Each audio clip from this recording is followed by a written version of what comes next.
Good evening and welcome to ACIL, Another Chance in Life. I am talking with... Yeah, I'm Dr. Ola Akinboboye. I'm a cardiologist based in Laurelton, New York. My address here is 224-36 Laurelton, New York. Dr. Akinboboye serves as Medical Director for Laurelton Health Specialists, a private Laurelton clinic. Dr. Akinboboye is an Associate Professor at the State University of New York, Stony Brook, Director of Nuclear Cardiology and Cardiac MRI, and the Associate Director of Cardiology at New York Queens Hospital in Flushing. Doctor, I'm honored to have you here as my guest today. Thank you, Ms. Swift. You know, I was reading, just for the audience's sake, this wonderful book, the Network Journal, where you are featured here for February 2008 issue. And in one of these articles that has been written, it states that you have declared war on heart disease. Can you please elaborate? Thank you, Ms. Swift. Yes, we have made a commitment to focus primarily on the rapidly expanding epidemic of heart disease, particularly in the African American community. At this point, we have a situation where, on the average, 500,000 people die every year from heart disease. The dialysis centers are all packed full of patients with end-stage kidney disease. We have people dying from strokes, high blood pressure and diabetes are running rampant. So we really have an epidemic that we're dealing with, and we have made a commitment. When I say we, I'm talking about my practice here, which is Laurelton Medical Center in Laurelton, Queens. We've made a commitment to focus particularly on this community and beyond, and see what we can do in terms of stemming this epidemic. Doctor, one of the things that is happening that I've realized that women are afflicted at a very young age, starting basically a lot in their 40s with heart disease. Can you tell me what's being attributed to this? Well, we are just beginning to wake up to the fact that women are dying from heart disease at a rate that is unacceptable. If you poll women and ask them what they consider the biggest threat to their lives, chances are many women will tell you breast cancer. Well, I don't want to in any way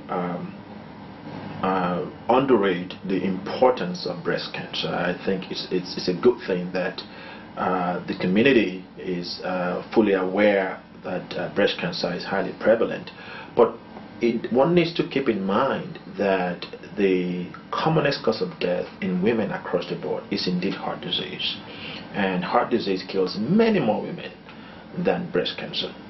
And one of the reasons why we tend not to pick up on heart disease very early in women is that quite often women may not present with the typical signs and symptoms that we have come to associate with a heart attack. The standard pressure on the chest, squeezing in the chest, sensation of an elephant sitting on the chest that we tend to associate with the heart attack quite often may not be the way that women tend to present. Women in general tend to have some atypical symptoms. Some might complain of chest pain that is sharp and brief. Some complain of unusual fatigue. Some complain of being weak all of a sudden. Some feel lightheaded. And these symptoms are in general atypical, and quite often when women visit the emergency department with this complaint, it is not unusual that at times they get sent home and they're not treated promptly. So the right approach in my mind is to have a very high index of suspicion and to treat any chest pain in women seriously and apply the most sophisticated techniques that we have to detect disease in them and treat them appropriately. For the listening audience, I would like to say that at the age of 46 years old, I was going to work and started getting chest pains in my chest, almost like a stabbing, like somebody stabbing me with a knife in my chest. And the week before that, I was getting, I thought anyway, was gas. And so I didn't pay it any mind because I don't eat on a regular basis. So I thought, oh, well, you know, I just need to eat. It's gas pains. And I paid it no attention. Come to find out that I was having a heart attack. And it was a mini heart attack the week before. And what, you know, made me go to the hospital was the pains were unbearable. And I was 46 years old, and that week I had 3 heart attacks, and they had to do triple bypass. I really was going to the doctor on a regular basis. I always believe in going to the doctor on a regular basis, but at the same time, you know, doctors, you know, they tell you to watch your diet, but I really didn't pay it any attention. So this is one of the reasons why I'm doing this program today, because I really want women to be very aware of what's going on as far as their health is concerned and what they eat, and monitoring blood pressure and other diseases such as kidney disease, diabetes, and I know you also are very involved in these other diseases. What are the factors that these other diseases play? Yeah, yes, we actually, there are some specific drivers that we believe are basically responsible for the epidemic that we are dealing with. And these drivers include high blood pressure, diabetes, smoking, and high cholesterol. Oh, I left one out, obesity. We have a situation where these conditions are basically, you know, working in concert because they tend to cluster in patients. The same patients that have high blood pressure tend to have high cholesterol, tend to have diabetes, and unfortunately some of them tend to smoke. So the combination of these risk factors, I believe, is what is responsible for this epidemic. And I also want to mention the impact of the increasing average weight in the community. That plays a big role in the epidemic of diabetes. And diabetes, of course, is one of the key drivers for the increasing prevalence of heart disease and kidney disease and even stroke. Now, doctor, wouldn't you say that you're talking about a change of lifestyle? Because as you know, minorities, we love our greasy food, our ham hocks, our you know, rice and peas, our macaroni and cheese, and all these foods have cholesterol. Yes. What would you recommend, and how would you recommend for us to change our diet? You're right on the point there, Ms. Swift. There clearly is a problem in the community in terms of our eating habits. We tend to eat the wrong types of foods. Unfortunately, these types of foods are quite tasty and delicious, but they're just not good for our bodies. We consume way too much calories on a day-to-day basis. We eat too much saturated fat, and at the end of the day, we don't exercise as much. And consequently, we are in a situation where we are really dealing with a calorie overload. We have way too many calories that we are subjecting our bodies to handle. There's an epidemic of supersized foods. You go to the fast food restaurants, they're packed full with foods that run in the order of 800, 900 kilocalories for a meal, and that's quite substantial. Furthermore, the fact that we don't exercise on a regular basis, we are a community of people who basically, because of all the conveniences that surround us, I mean, we have vehicles, we have elevators, and we tend not to exercise at all. And so the combination of not exercising, eating the wrong foods, and also some other habits that are not exactly salubrious, things like smoking.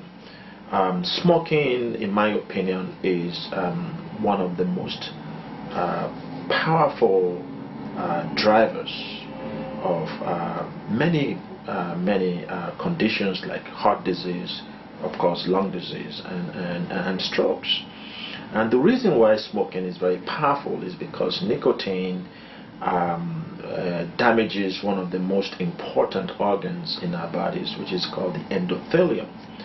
The endothelium is the lining of the blood vessels in our bodies, and this, what we now recognize as a very powerful organ, actually is one of the lines of defense that we have against the cholesterol that is flowing in our bloodstream and heart attack. Because the good Lord left a lining of this nice organ in our blood vessels to ensure that cholesterol that flows in our blood vessels that we actually need for things like maintaining our skin and all that does not get into the blood vessels and clog them up. But nicotine damages this endothelium, so it makes it very easy for cholesterol to penetrate the vessel walls and cause clogging of these blood vessels, which of course eventually lead into a heart attack. So we have a combination of factors, and you're definitely right that we need to basically initiate major lifestyle changes. I'm happy that we're beginning to see more and more people exercise based on community education and all that. Smoking rates are dropping. The average cholesterol nationwide for the first time dropped below 200, which is quite laudable. But we still need to do a lot more. We still need to get more people to embrace healthful life habits.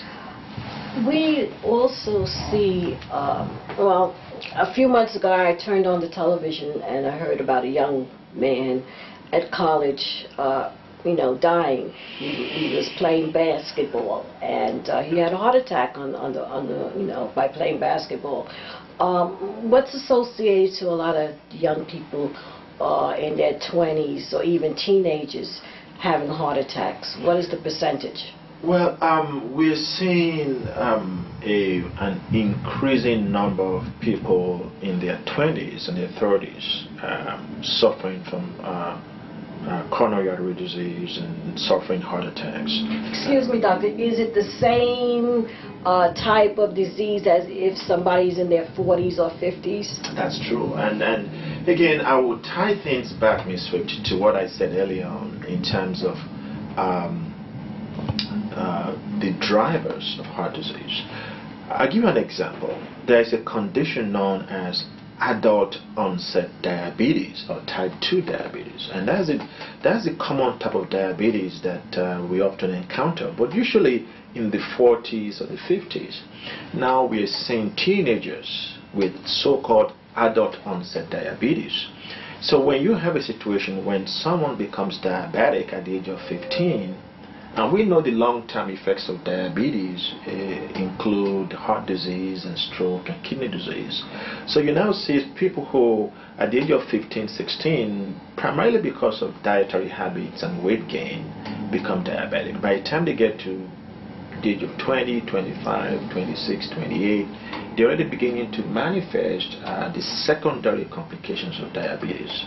So, and that's tied in, I believe, to the fact that we eat the wrong types of food and we don't exercise as much as we should be exercising.